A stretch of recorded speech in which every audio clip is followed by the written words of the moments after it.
Vuoi assaggiare una birra dove al suo interno scopri la specialità tipica friulana? Lumi Beer, il prodotto ricavato in 20 ettari di terreno coltivato orzodistico, biodiversità, performance ambientale.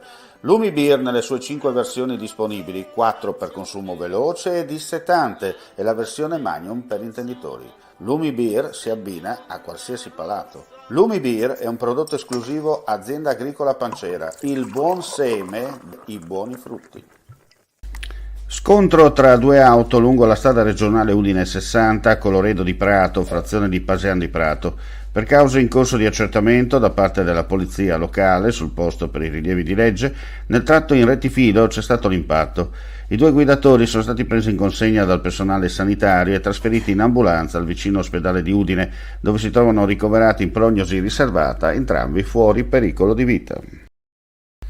La bambina ricoverata al Burlo Garofalo di Trieste è stata dimessa 2 giorni fa, ma la notizia è stata diffusa soltanto nella giornata odierna.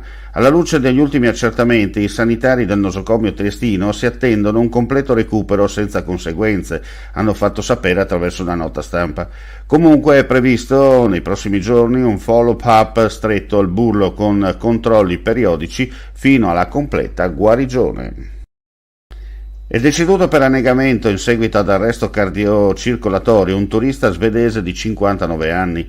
Il fatale malore è capitato nella tarda mattinata di oggi a largo della foce del fiume Isonzo, in località Sdobba, nel comune di Grado, dove il basso fondale permette anche la camminata. La vittima si trovava in barca con 2 amici, anch'essi sempre della Svezia. I 3 erano alloggiati a San Canzian di Isonzo. Ogni tentativo di rianimazione è stato inutile. Sono ufficialmente iniziati i lavori di messa in sicurezza della porzione di fabbricato sull'ala di via Ottaviano Augusto della stazione di Trieste Campomarzio.